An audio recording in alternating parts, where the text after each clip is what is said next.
Bom, agora vamos falar sobre o CT de Caxias. O CT de Caxias, no governo Geisel, eu acho que tem alguns aqui que não eram nascidos ainda. No governo Geisel, através do almirante Heleno Nunes, se conseguiu a doação de um terreno onde está lá o início da construção do nosso centro de treinamento. Só que a doação foi feita com a obrigatoriedade de que em 2 anos você iniciasse a construção para fazer. Isso não foi feito. E nós perdemos. Quando eu assumi como deputado, primeira coisa que eu fiz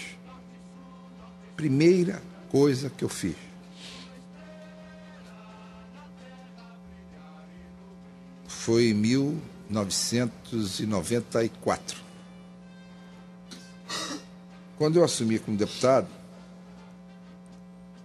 a primeira coisa que eu fiz foi conseguir, com o Fernando Henrique Cardoso, que assinasse um decreto doando aquela área ao Vasco, delimitada aquela área ao Vasco, e mais, com a possibilidade do Vasco ceder metade da área para viabilizar a construção do centro de treinamento.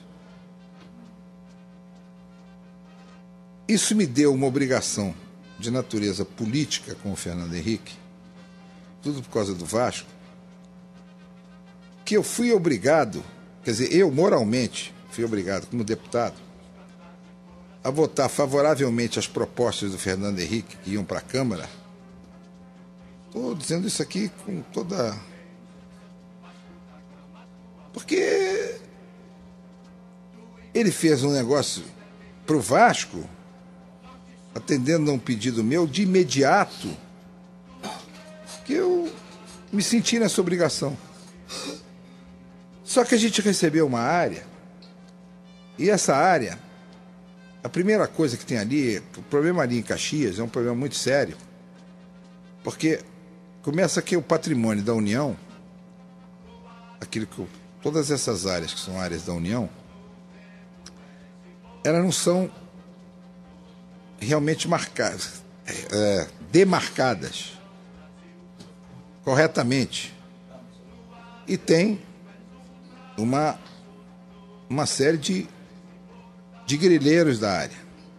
Naquela área, para quem conhece aquela área, tem mais à frente, indo daqui, por exemplo, da Washington Luiz em direção a Petrópolis, tem uma série de empresas ali que construíram. Tem algumas que estão no terreno, era o terreno do Vasco, da doação do Vasco. Além disso, porque a área que foi doada era uma área de 500 mil metros quadrados. E que tinha também, nessa parte, tinha o chamado terreno de marinha, preservado, que era negócio do manguezal e tal, que não está lá até hoje. Mas sobrava uma área considerável para que a gente pudesse fazer. Tem uma ideia de 500 mil metros quadrados, tá? Se a gente, aproveitando metade, já era 250 mil metros quadrados, já é alguma coisa de... Para vocês terem uma ideia do que é isso, as pessoas terem uma ideia do que é isso, o estádio de São Januário, todo aquele nosso complexo, tem 20 mil metros quadrados. Então, vocês multiplicam por por 15 ou por 12 aquela área e ver o que se pode fazer numa área dessa. Mas ao chegar naquela área, nós encontramos não só aqueles que já estavam estabelecidos grileiros, mas outros que se titulavam os donos da área, porque tinham escrituras feitas em Nova Iguaçu, outros tinham feito em Niterói, outros tinham feito, enfim. E além das ações na justiça de reintegração de posse, e tem uma que está sendo discutida até hoje, que é de um tal de Jorge Azevedo, que é uma das ações que tem lá no Vasco, e nós fomos tendo primeiro o trabalho de compor com esses grileiros, indenizar esses grileiros, porque infelizmente uma ação movida no Estado de reintegração de posse é algo que, quando é com a União, tem demorado, e nós fomos fazendo. Para vocês terem uma ideia, nós gastamos ali algo em torno de 4 milhões a 4 milhões e meio só de indenizações daqueles grileiros. Muito bem, conseguimos aí limpar dos grileiros. Quando o Washington Reis assumiu a prefeitura, nós então fizemos um convênio em que nós cedíamos, como nos permitia o decreto, nós cedemos uma parte da área onde ele construiu, que está construído hoje, o hospital, e em contrapartida a prefeitura fazia aterro, e os nossos campos, enfim, aquilo que nós estávamos planejando para fazer. Aí nós começamos a sofrer uma campanha desses caras mesmo, esses mesmos que hoje estão lá no Vasco. Eles foram denunciar, esse seu Mink que estava lá, foi um dia fazer paradas lá de não sei o quê, de interdição, não sei o que lá, porque quando não éramos nós que estávamos fazendo nada, quem estava fazendo era de acordo com a Prefeitura de Caxias, dentro do convênio que nós tínhamos feito, os aterros e que nós culminamos com a construção de um campo de treinamento que foi durante muito tempo utilizado. Urbanização da área, etc. Tudo estava sendo feito por eles. Mas eles foram denunciar o Tribunal de Contas. Tivemos nós gasto de novo, que o Tribunal de Contas chegou à conclusão que o decreto do Fernando Henrique, imagina, era imoral. Era imoral. Esse senhor Marcos Vilaça deu um parecer nesse sentido. Tivemos que entrar, contratar advogado especializado junto ao Tribunal de Contas. Eu me lembro que o último pagamento que a gente fez disso, só o último pagamento desses advogados foi R$300 mil para contestar e anular essa decisão lá do Tribunal de Contas. Mas as coisas estavam seguindo, a gente estava continuando dentro daquele primeiro que estava previamente combinado lá com a Prefeitura de Caxias, e continuamos fazendo. Quando nós saímos, com todas essas interdições de IBAMA, de meio ambiente, enfim, de todos esses órgãos, mas nós estávamos superando. Discutíamos na justiça, íamos superando. E simplesmente eles pararam, abandonaram, fizeram nada. E aí diz que aquilo ali está... Parece que saiu uma matéria que nós é que tínhamos abandonado, que nós é que tínhamos feito aterro ilegal, Eles declararam, presidente, que o terreno foi abandonado pela ex-diretoria e teve parte de sua área tomada pela prefeitura, que construiu um hospital no local. Tomada é isso, você vê. Você vê como é que se distorce, como é que se coloca. Quando nós assinamos o contrato de aluguel com o Vasco Barra e honramos rigorosamente durante 2 anos, rigorosamente, nós tínhamos um valor de IPTU. Nós pagávamos o aluguel e também o IPTU. De repente, apareceu um IPTU. Eu tenho um ano preciso, mas isso consta até dos autos. Apareceu um lançamento de IPTU mas os números eram esses. Quando se pagava 30 e poucos mil de IPTU, passou a se pagar 800 mil de IPTU. Por quê? Inviabilizava totalmente a situação. E então nós tivemos que fazer um corte e ir à justiça. Ficaram alguns meses em que efetivamente não se pagou por causa dessa discussão que estava na justiça. Então nós fizemos um acordo.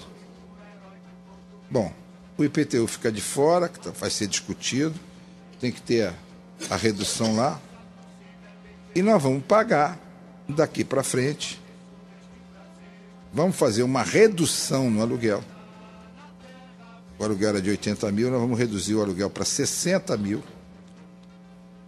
mas nós vamos continuar pagando 80 mil, e esses 20 mil vão ser para abater nos meses, no débito que ficou, esses meses que ficaram sendo discutidos na justiça.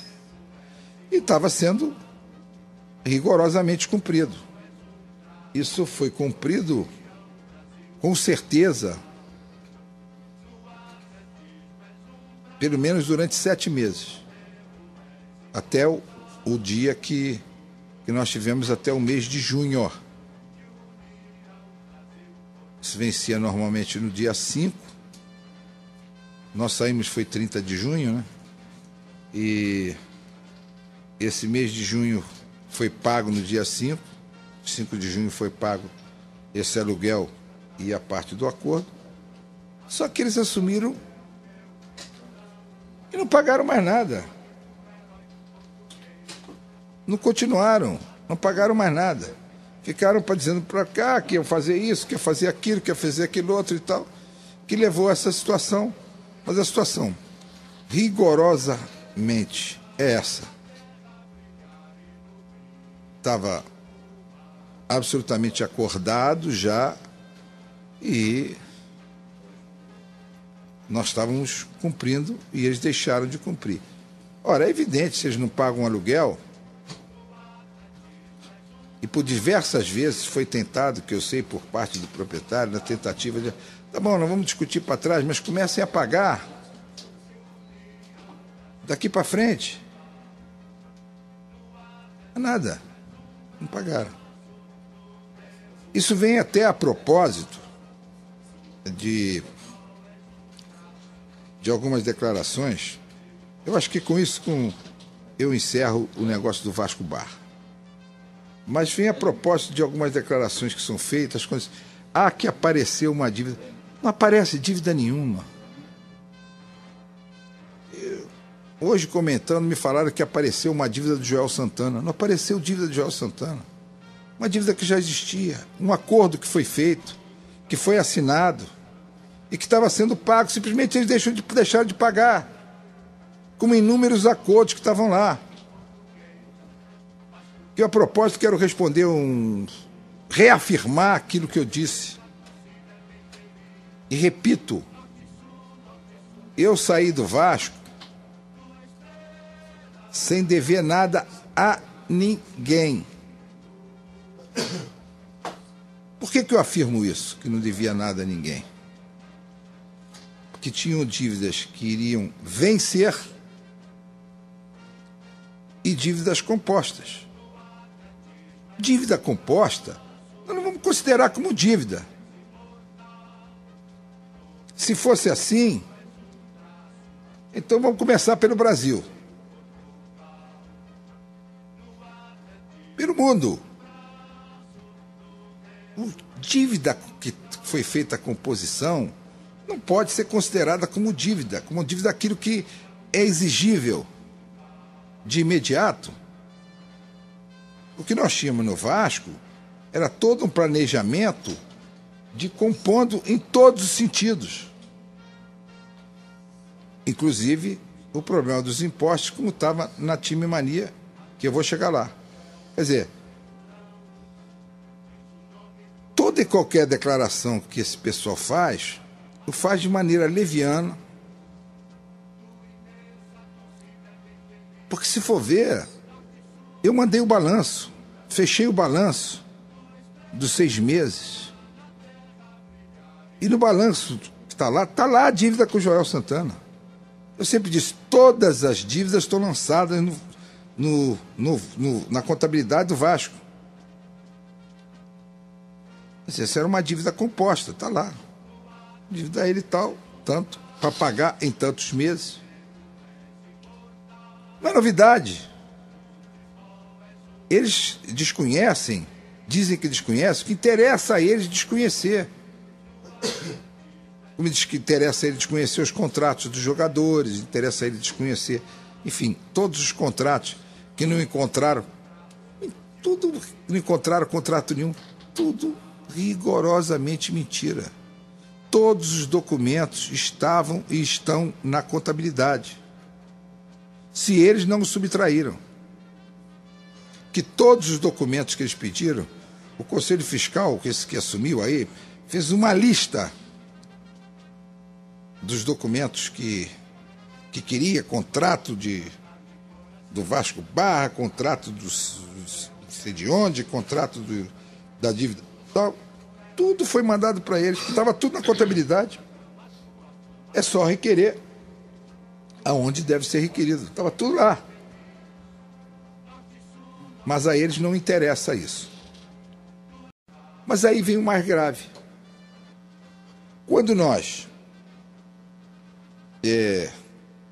a lei da Time Mania, você recolhia nos 6 primeiros meses R$5.000 por mês para cada órgão desses, que seriam abatidos depois. E eu fiz rigorosamente. Depois eles baixaram que, terminado aquilo, tinha um negócio que tinha que recolher R$50.000 por mês. Que enquanto não fosse consolidado o débito e tal, R$50.000. E além disso, na lei, diz que você tem que pagar os impostos do mês. Normalmente, os impostos do mês.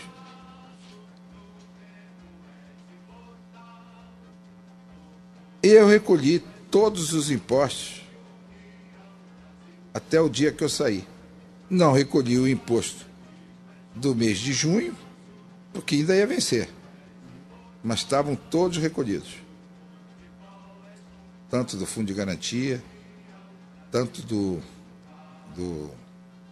imposto de renda retido na fonte, como o da Previdência. E o que eles fizeram? Não pagaram mais nada e não pagaram essas cotas da Previdência, essas cotas do Time Mania que tinham que ser pagas.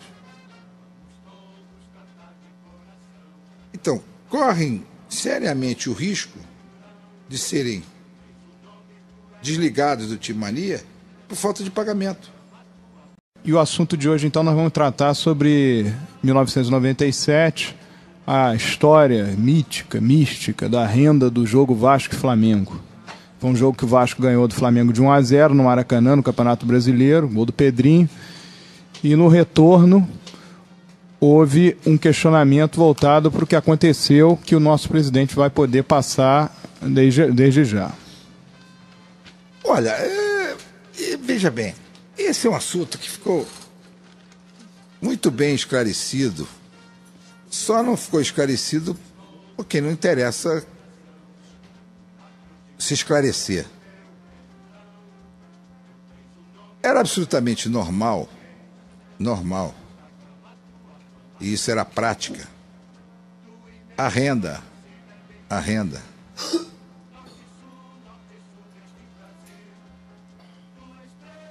e que não era, normalmente não era renda, por exemplo, quando era um jogo no Maracanã, o jogo, você tinha a venda antecipada, a maior parte da renda já tinha ficado no Vasco e tal. Mas o normal era que a renda, quando o jogo não fosse em São Januário, era levada para na segunda-feira de manhã, no dia seguinte de manhã, quando o jogo era numa quarta-feira, numa quinta-feira. Então, o dinheiro era entregue na tesouraria. Quem fazia isso normalmente era o vice-presidente de Finanças. Justamente nesse jogo, nesse dia, aconteceu que tinha ficado, a responsabilidade até tinha ficado para o Amadeu, para levar essa parte da renda que era para entregar na tesouraria no dia seguinte. Só que ele não estava, e como eu ia com segurança para casa e ele ficou preocupado com isso, eu fiquei encarregado de levar. E levei nesse dia. E que não tem nada de 70 mil. O exato eram 27 mil reais, 27 mil e poucos reais. E que foi? E eu fui surpreendido quando eu entrei na minha rua, que embiquei o meu carro para entrar no meu prédio. Depois eu vim a saber o que aconteceu, mas a única coisa que eu notei, eu vi uns caras com colete da polícia, armados com aquelas R15, e, rendendo. Tinha um carro com segurança, que vinha com a segurança atrás, rendendo os caras também. Depois eu soube que eles tinham bloqueado a entrada da rua, e tinha um cara... Eu vou ver com o colete da polícia, achei aquilo até estranho, até saltei do carro, disse, mas que situação é essa? Embicando já o carro embicado para entrar no meu prédio. Aí eu vi que a coisa era real quando o cara disparou um tiro daquela R15 para ter a marca até hoje lá, no asfalto. Tudo bem. Aí eu vi que aquilo era real, tudo bem. Então, o cara renderam lá o segurança e levaram o saco de dinheiro que tinha que levar. É evidente que isso aí foi registrado na delegacia, foi registrado na dona delegacia. Segundo eles descobriram quem foi o autor chegar a prender quem. Porque eles roubaram aqueles coletes da polícia e estavam todos eles com coletes da polícia. Eu cheguei até um dia a prestar... um dia não, umas 2 ou 3 vezes a prestar depoimento para ver se eu reconhecia um dos caras que eles... Os caras que eles pegaram lá, que se reconhecia quem era o cidadão. Mas, sinceramente, eu não acompanhei mais, porque foi o seguinte: ficou registrado isso, ficou registrado esse valor. Esse valor foi lançado na contabilidade do Vasco como perda. Foi 27 mil e poucos reais, devidamente registrado, e se resumiu nisso. Agora os caras disseram que eu fiquei com o dinheiro. Quer dizer, isso é um negócio de uma idiotice tão grande que se eu ia me prestar a forjar um assalto, se fosse 70 mil, ou 100 mil, ou 200 mil, ou 300 mil, eu ia forjar um assalto. Tinha eu necessidade de fazer uma situação dessa? É evidente que a mídia tinha muito interesse de levar isso e tentou fazer dessas maneiras. Mas não conseguiram. Porque como conclusão dessa história toda, o Vasco foi campeão brasileiro. Verdade. Só como conclusão. O Vasco foi campeão brasileiro. Para delírio, mas é aquele delírio tremens desses caras. Acho que eu esclareci. Uma coisa que é muito dita e que precisa ficar claro também é que os outros clubes faziam isso também, de levar o dinheiro. O problema de levar dinheiro para casa, quando o cara fala de negócio de esclarecer essa situação de levar dinheiro, sempre se trouxe isso. Quando você jogava fora, em épocas que você jogava fora e que tinha divisão de renda, a renda sempre vinha.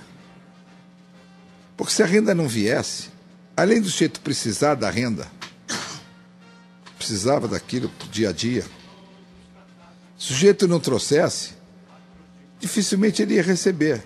Ficasse esperando que depois viessem mandar, aquilo ia ter um problema para mandar depois, e você tinha que cobrar e tal. Então era prática você trazer sempre, pegar o dinheiro e trazer. Isso era prática comum. Até porque o que fazia, quando você fala, por exemplo, de carro forte, o que faz o carro forte? O carro forte leva como leva hoje, leva para depositar numa determinada conta, aí deposita, e depois é que você vai poder usufruir isso. Diante sempre da necessidade e da premência que você tinha nos caixas, que você estava sempre precisando do dinheiro, era prática usual se fazer isso. Eu, por exemplo, raramente acontecia comigo, porque eu não era o que cuidava disso, dessa parte financeira, de levar e tal. Acontecia comigo quando eu tinha que trazer, quando eu chefiava uma delegação fora, e aí eu tinha que trazer, isso acontecia. Mas aqui, normalmente era feito pessoal com o vice de finanças. Essa que era o normal, com a funcionária que a gente tinha, com a tesoureira, com a Marlene. Isso era feito dessa forma. Obrigado, presidente. É esclarecido o assunto. Bom, presidente, voltando à nossa temática do passado, daquilo que o passado glorioso que o Vasco teve nesses últimos 20 anos, o assunto que a gente gostaria de destacar hoje é muito perguntado lá no site, as pessoas perguntam muito na rua, porque às vezes, pelo tempo que passou e pela magnitude do contrato que se fez, as pessoas perguntam sobre o contrato com o Nations Bank. E como é que foi para que esse contrato surgisse e o decorrer daquilo, com aquela série de conquistas e tal, até mais ou menos por volta do ano 2000, quando o Vasco vinha num crescendo e chegou a conquistar a Copa Mercosul e teve lá as questões relacionadas a esse contrato. Por favor, gostaria que fizesse um rememoriar para o torcedor vascaíno a partir do início desse contrato. Não dá muito para a gente historiar o negócio do Nations Bank assim num curto espaço de tempo. Eu só posso dizer e afirmar o seguinte: nós fizemos uma parceria com o Nations Bank, inicialmente ficando absolutamente estabelecido e previamente estabelecido que o Nations Bank, que depois virou Bank of America, o Nations Bank entrava nesta parceria injetando um capital. A administração, a gerência era exclusivamente do Vasco. O Vasco tinha algumas dívidas em relação aos tributos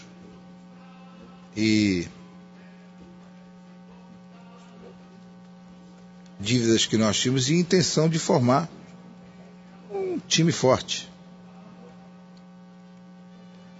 Mas a gestão seria integralmente do Vasco. Eles fizeram inicialmente um aporte de 36 milhões.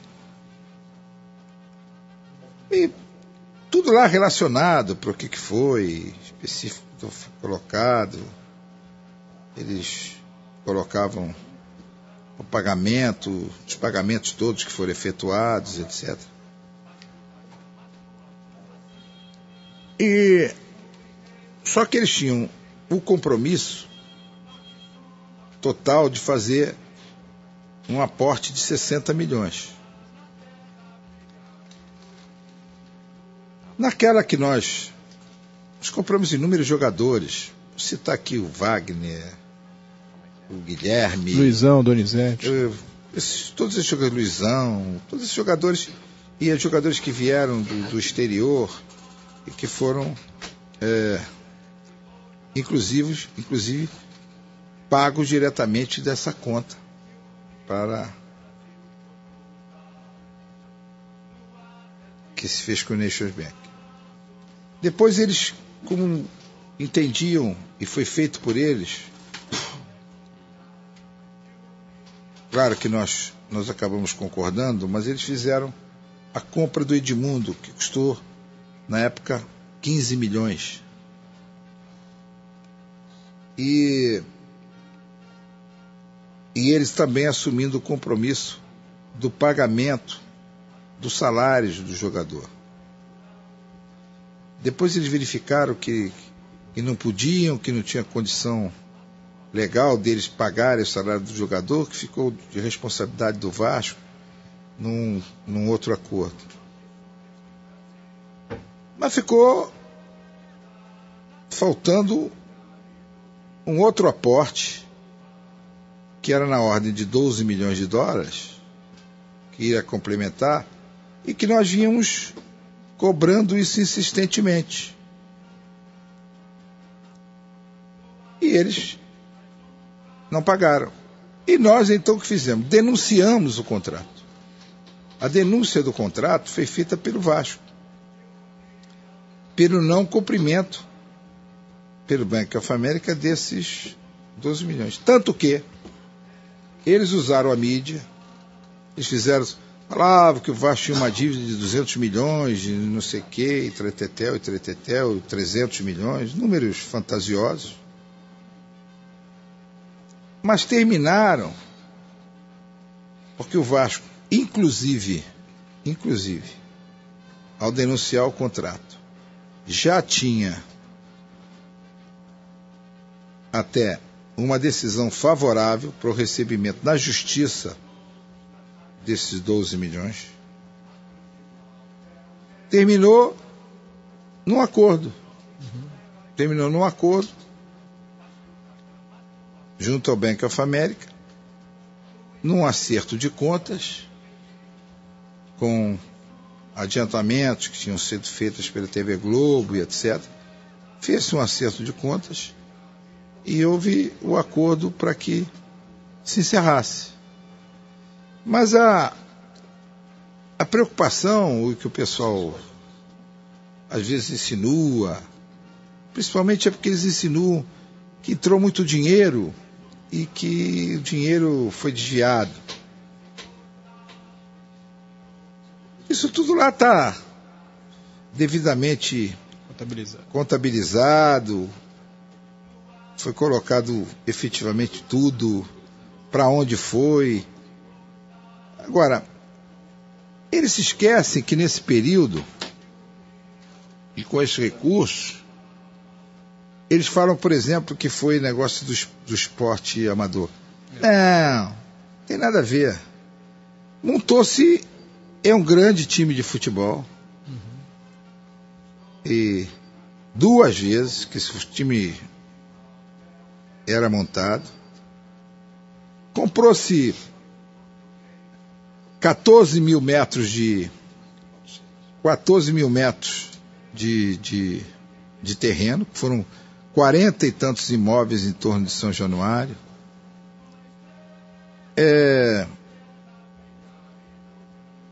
Já tive a oportunidade de colocar aqui o Vasco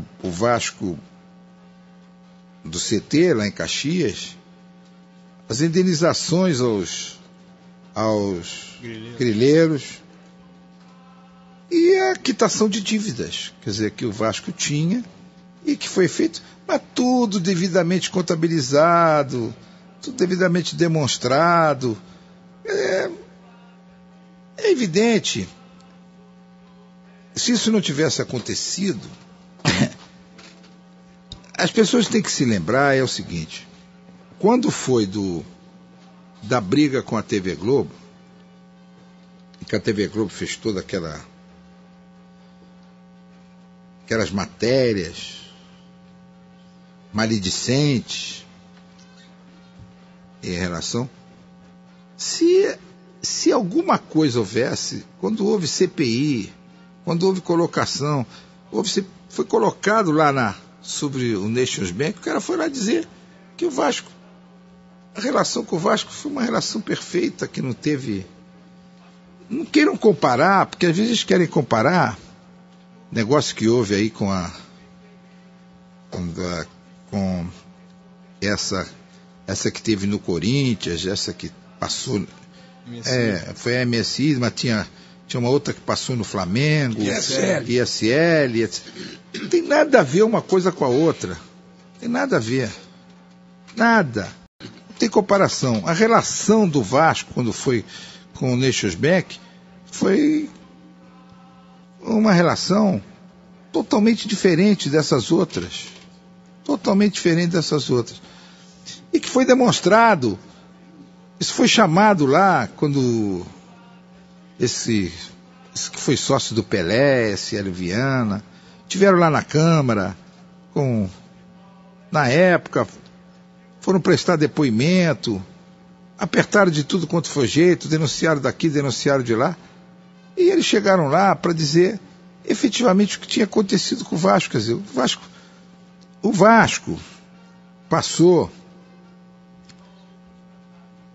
por uma CPI absolutamente incólume. Eles dizem que não, diz que tem, claro, isso, claro, nada. O resultado foi zero. Nada, absolutamente nada. Teve essa campanha fortíssima da TV Globo e nada. Foi fiscalizado de todas as formas e de todas as maneiras. Fruto desta, e que na época dessa perseguição, fizeram um auto de infração para o Vasco da ordem de 60 milhões.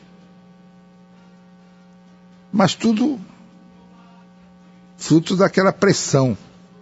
E que virou no contribuinte, o Conselho de Contribuinte virou zero. Absolutamente zero. Então, eu não sei. Eu posso aqui um dia trazer detalhes maiores dos números, porque isso tudo nós temos, do dia que foi feito o primeiro aporte até o último dia, mas eu posso afirmar com a maior tranquilidade que tudo foi devidamente contabilizado, devidamente auditado, devidamente verificado, e não teve, só lamentei que a gente tivesse que denunciar aquele contrato, porque eles também não estavam fazendo, porque eles estavam querendo condicionar a dar aquele dinheiro desde que eles passassem a ter ingerência no clube, coisa que a gente nunca admitiu. Porque o início do nosso contrato foi que eles não teriam ingerência na administração. E eles quiseram trazer um grupo alemão para passar a administrar e etc. E isso foi aquilo que a gente não concordou, e que a gente se insurgiu e acabou denunciando o contrato. Que o motivo principal que eles retardaram de fazer aquele pagamento, que estava previamente combinado, é que eles queriam condicionar a entrada de um grupo de fora que viesse a gerir o clube. Coisa que eles vinham com aquela história de gerir só o futebol. E gerir o futebol, está gerindo o clube todo. Queriam gerir o futebol e em todos os sentidos, né? Eles queriam gerir o futebol no sentido de internar o capital e na parte técnica também. Quer dizer que então era a submissão total. E isso nós não concordamos. Em resumo é isso, mas eu posso aqui no outro dia trazer detalhes maiores, números corretos. Isso eu estou dando que eu tenho ainda gravado, mas dias de início, entrada, demonstrativo que foi amplamente publicado, isso sem qualquer problema. E é importante que o torcedor vascaíno saiba que a história com a Rede Globo não é uma história datada de 2001, dia de Vasco e São Caetano. É uma história anterior, porque o Vasco, ao tentar disputar as duas competições em 2000, o Campeonato Brasileiro e a Copa Mercosul, teve uma série de dificuldades porque a Rede Globo queria passar os jogos do Vasco em datas encavaladas. E a administração que lá esteve naquele momento não aceitou, correto? O problema aquilo que levou a aquela situação é que o confronto veio com a Rede Globo quando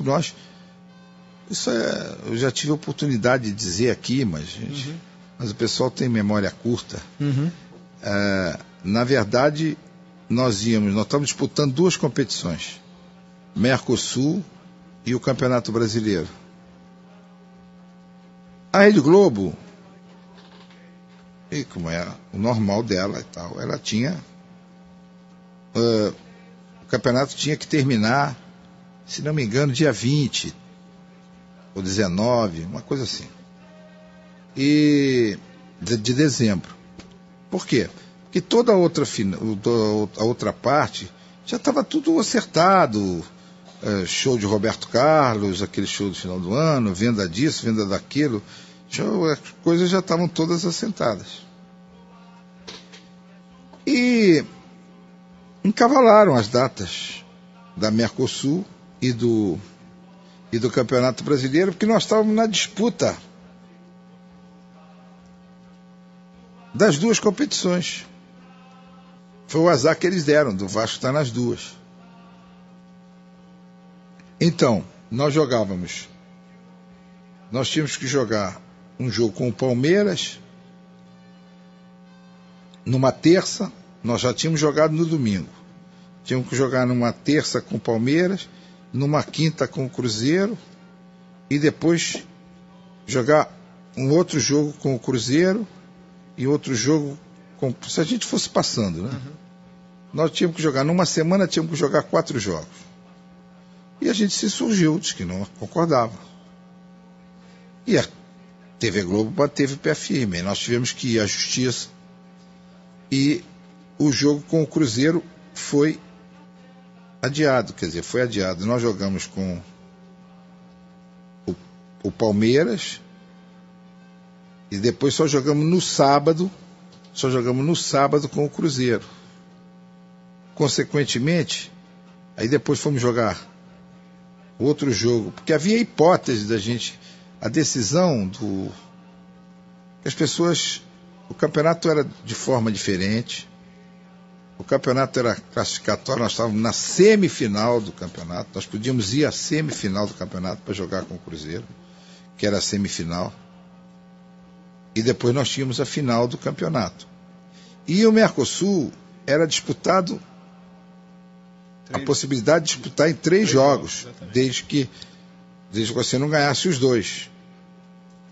O Vasco, e havia essa hipótese, e foi o que aconteceu. O Vasco ganhou um, o Palmeiras ganhou o outro, e o Vasco foi depois ganhar o terceiro jogo, na Mercosul. E a TV Globo, qual foi a reação da TV Globo? Como é que a TV Globo, o que a TV Globo fez em relação a isso? Ela suspendeu os pagamentos que fazia normalmente. Isso nos deixou numa situação. E terminou, mas mesmo assim, nós íamos terminar dentro do ano. Íamos terminar no dia 30, que foi o jogo com o... Nós tivemos um jogo com o São Caetano lá em São Paulo, depois tivemos outro jogo no dia 30. Tivemos um jogo, acho que dia 23, depois, na semana... São Caetano, 27, depois 30. 27 e depois 30. O jogo ia terminar dentro do ano. E aconteceu aquele episódio que depois veio.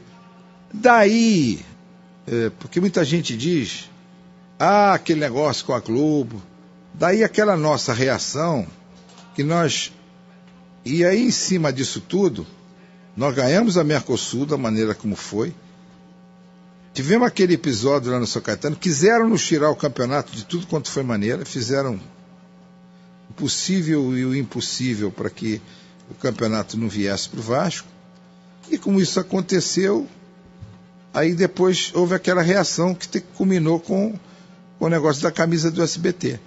A camisa do SBT foi o somatório disso tudo. Os caras não pagavam, a gente não tinha como protestar, a gente ganhava, como ganhou o campeonato, eles fizeram isso tudo, e aquilo foi o nosso protesto. O protesto do negócio do SBT saiu como protesto por tudo aquilo que eles estavam fazendo e vinham fazendo até aquela hora. Tem comparação. A relação do Vasco, quando foi com o Nations Bank, foi uma relação totalmente diferente dessas outras. Totalmente diferente dessas outras.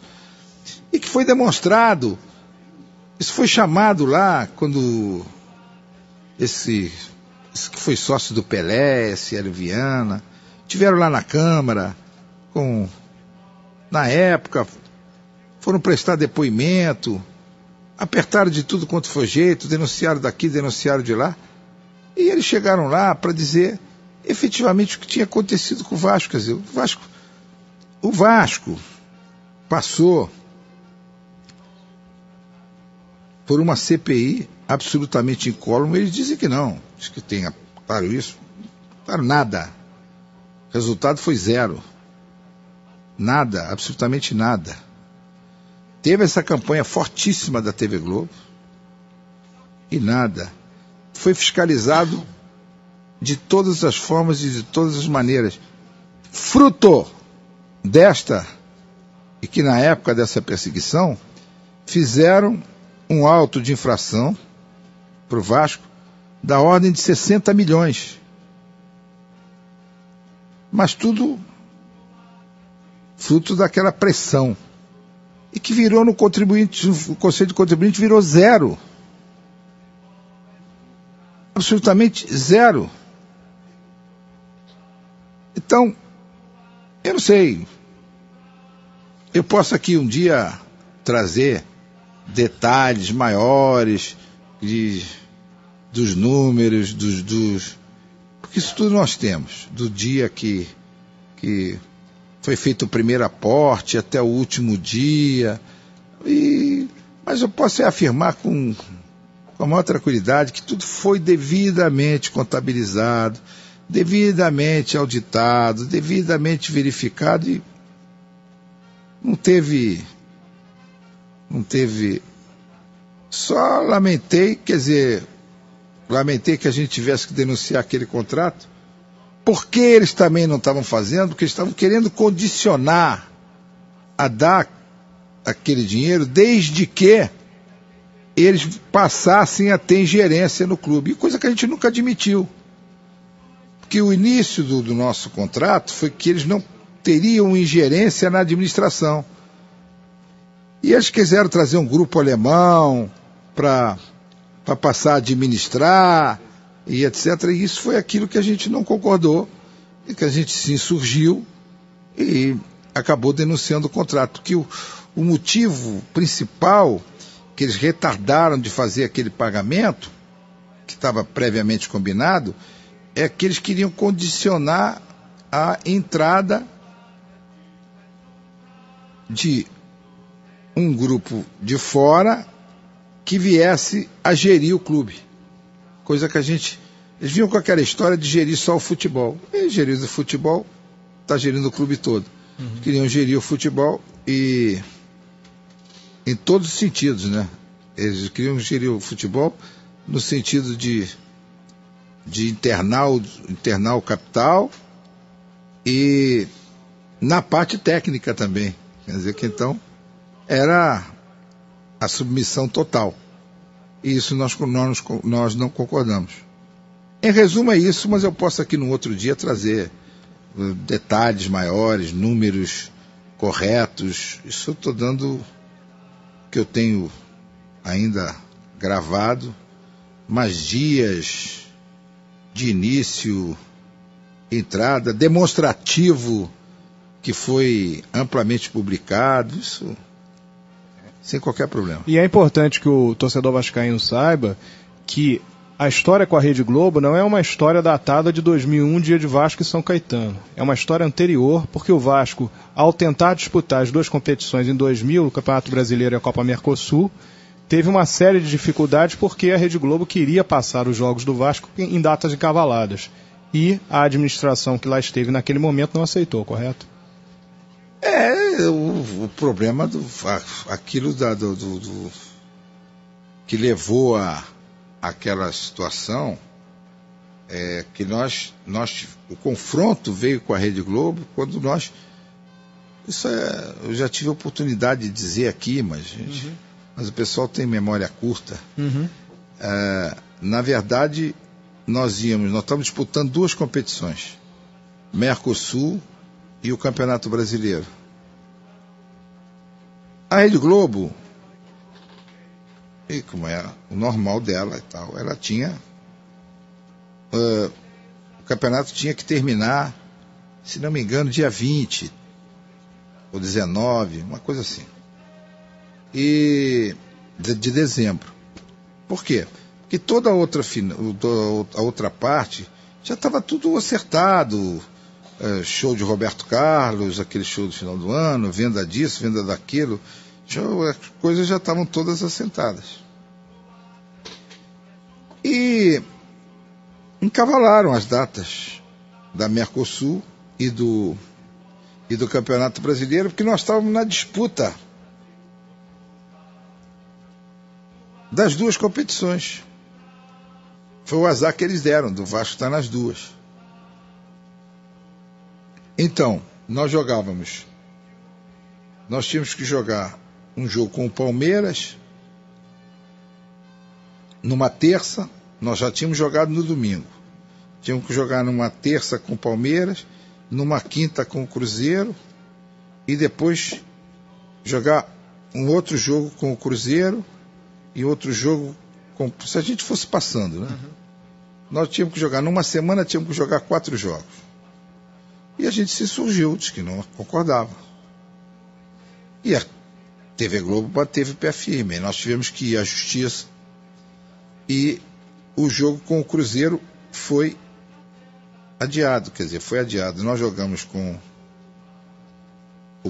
o Palmeiras. E depois só jogamos no sábado. Com o Cruzeiro.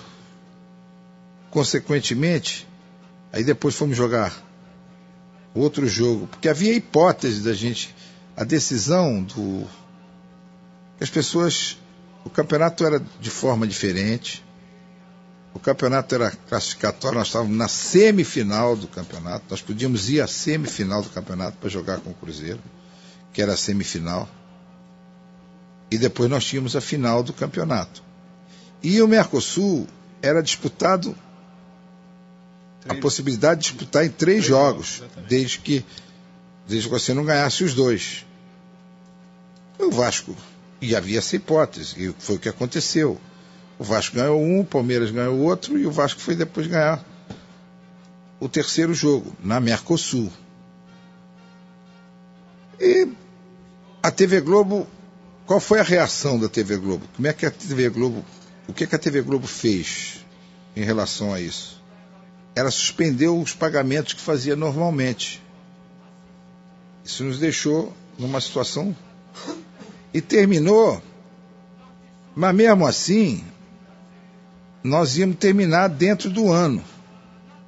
Íamos terminar no dia 30, que foi o jogo com Nós tivemos um jogo com o São Caetano lá em São Paulo, depois tivemos outro jogo no dia 30. Tivemos um jogo, acho que dia 23, depois, na semana... São Caetano, 27, depois 30. 27 e depois 30. O jogo ia terminar dentro do ano. E aconteceu aquele episódio que depois veio. Daí, porque muita gente diz, aquele negócio com a Globo.